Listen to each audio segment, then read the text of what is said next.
अस्सलाम वालेकुम नाज़रीन, मैं आपको दुनिया में होने वाली ट्रेन में सबसे बड़ी डकैती के मुतल्लिक आज बताऊंगा।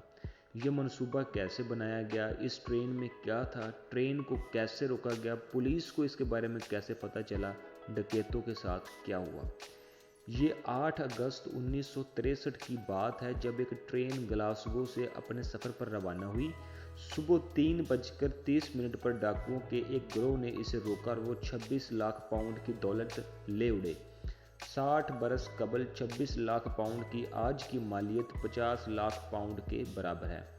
अब वाक़या को 60 बरस गुजर चुके हैं, लेकिन इसकी याद अभी भी बरतानवी अफराद के जहनों में ताज़ा है। इस डकैती को बाद में द ग्रेट ट्रेन रॉबरी या अजीम ट्रेन डकैती का नाम दिया गया। इस पर मुतअद्दिद ड्रामे और फिल्में भी बनाई जा चुकी। ब्रूस रिनल्ड्स इस डकैती के सरगना और मनसूबा साज थे। इन्होंने ग्लासगो से आने वाली ट्रेन को रोकना था। एक सिक्योरिटी ऑफिसर जो इस ट्रेन में मौजूद था ने तमाम मालूमात ब्रूस रिनल्ड्स को फराहम की। ब्रूस रिनल्ड्स की टीम में 16 अफराद शामिल थे। इस ट्रेन का नाम रूलिंग पोस्ट ऑफिस रखा गया। इसके ज़रिए ख़त, पार्सल, मनी ऑर्डर और कैश एक जगह से दूसरी जगह भेजा जाता था। इस ट्रेन में इंजन से मुंसलिक एक बोगी में रकम रखी जाती थी। आमतौर पर ट्रेन में 3 लाख पाउंड की रकम मुंतकिल की जाती थी, लेकिन 7 अगस्त 1963 को क्योंकि बैंक की छुट्टी थी, इसलिए इस पर 26 लाख पाउंड की रकम मौजूद थी।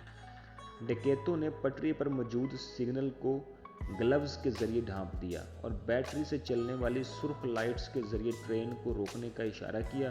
ट्रेन ड्राइवर जैक मिलर ने जब सुर्ख सिग्नल देखा तो इन्होंने 8 अगस्त की सुबह लगभग 3 बजे ट्रेन रोक दी और साथ ही डाकुओं ने रेलवे लाइन से मुंसलिक तमाम टेलीफोन लाइंस काट दी ताकि पुलिस को इतला न मिल सके। इस तरह 16 कस डाकू 26 लाख पाउंड ले उड़े।